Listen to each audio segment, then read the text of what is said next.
Assalamualaikum warahmatullahi wabarakatuh.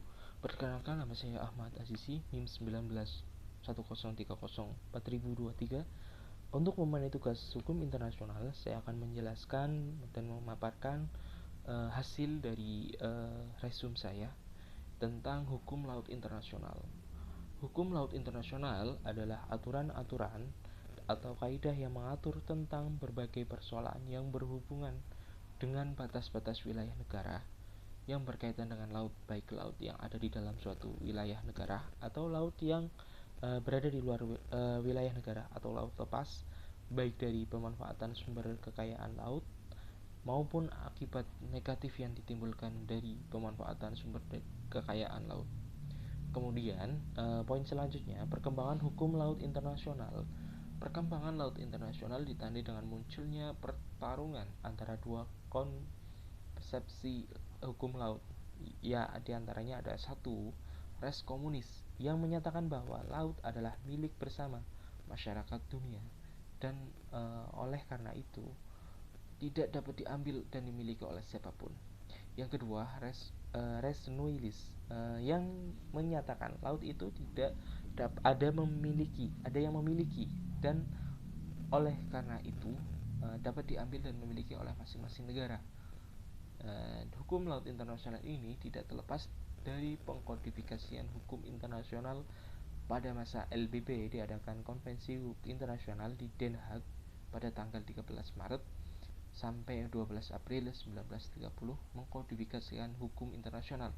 Adapun di bidang-bidang hukum internasional yang dikonsumsikan yaitu tentang kewarganegaraan, perairan teritorial, tanggung jawab negara terhadap kerugian yang diderita perorangan ataupun harta kekayaan orang asing yang ada di wilayah negara lain.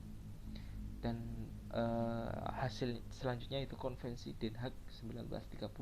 Ini tidak menghasilkan suatu konvensi kecuali hanya beberapa rancangan pasal-pasal yang disetujui. Sementara hal ini dikarenakan pendapat para peserta konferensi berbeda-beda mengenai batas laut teritorial.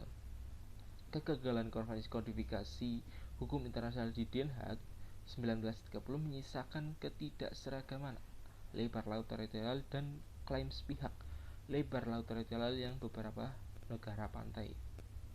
Pada masa PBB, Majelis Umum PBB menerima suatu resolusi untuk membentuk International Law Commission atau ILC yang terdiri atas 15 orang ahli hukum. Dalam satu tugas ILC adalah salah satu tugas ILC mengkodifikasikan hukum internasional termasuk kodifikasi laut, hukum laut berdasarkan resolusi Majelis Hukum PBB pada tanggal 21 Februari 1957 disepakati untuk mengadakan konferensi hukum laut pada bulan Maret 1958. Kemudian konferensi hukum laut Jenewa tahun 1958 diselenggarakan di kota Jenewa, Switzerland yang pada tanggal 24 Februari hingga 27 April 1958 dan dihadiri oleh 86 negara. Hasilnya adalah sebagai berikut: konvensi tentang laut teritorial dan zona tambahan.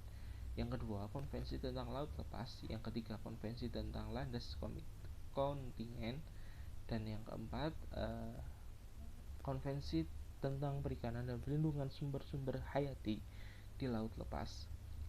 Konvensi Laut Jenewa tahun 1958 mengalami kegagalan sebab tidak dapat menetapkan lebar laut wilayah karena adanya perbedaan pendapat yang besar antara negara-negara maritim dan negara-negara non-maritim. Selain itu, tahun 1958 hingga tahun 1960 terdapat perbedaan dalam klaim terhadap laut nasional teritorial.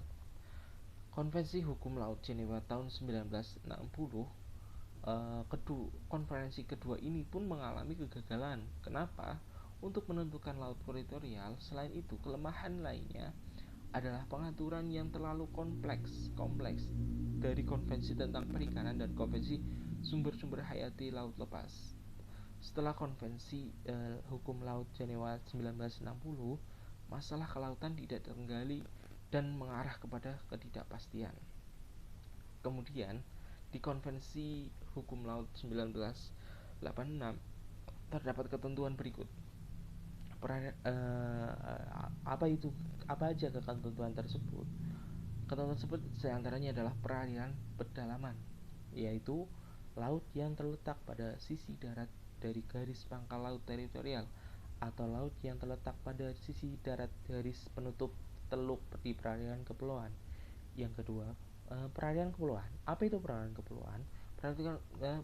Perairan kepulauan, perairan yang terletak pada sisi darat dari garis pangkal lurus kepulauannya menghubungkan pulau-pulau dari suatu negara kepulauan. Kemudian laut teritorial adalah laut yang terletak pada sisi luar atau sisi laut dari garis pangkal dengan lebar maksimum 12 mil. Zona tambahan, apa itu zona tambahan? Bagian laut lepas yang perbatasannya laut memiliki biodiversitas terbatas oleh bea cukai dan imigrasi center dan jaraknya tidak boleh mencapai dari garis pangkal. Kemudian zona ekonomi eksklusif atau ZEE. Apa itu ZEE? Bagian laut yang terletak di luar dan berdampingan dengan laut teritorial yang jaraknya tidak boleh melebihi 200 mil laut dari garis pangkal laut teritorial.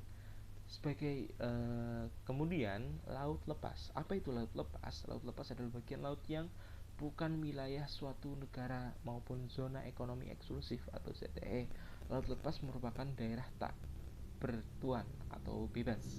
Kemudian landas kontinen. Apa itu landas kontinen? Landas kontinen adalah dasar laut yang tanah di bawahnya berbatasan dengan daerah dasar laut di bawah laut teritorial sampai batas maksimum 350 mil dari garis pangkal. Kemudian hak dan yurisdiksi negara di zona ekonomi eksklusif atau ZEE.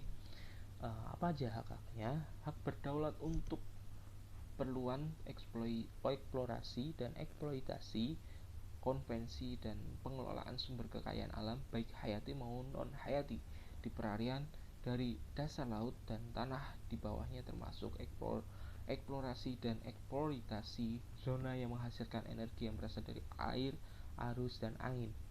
Kemudian yurisdiksi dalam hal 1. Pembuatan dan pemakaian pulau buatan atau instalasi dan bangunan. Yang kedua, riset ilmiah kelautan, dan yang terakhir adalah pelindungan dan pelestarian lingkungan laut. Kemudian hak negara pantai dan hak negara lain di landas kontinen. Hak negara pantai apa saja sih? Hak yang negara pantai adalah 1. Mempunyai hak untuk berdaulat untuk bertujuan eksplorasi dan eksploitasi sumber kekayaan alamnya. Yang kedua, hak tersebut adalah hak eksklusif.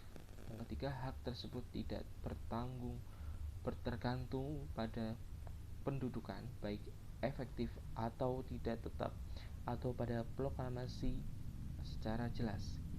Dan hak antara negara lain di landas kontinen adalah semua negara berhak meletakkan kabel dan pipa di bawah laut, dan negara pantai tidak boleh menghalanginya.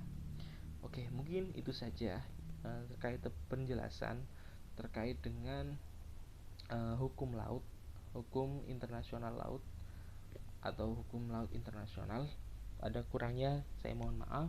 Billahi taufiq wal hidayah. Assalamualaikum warahmatullahi wabarakatuh.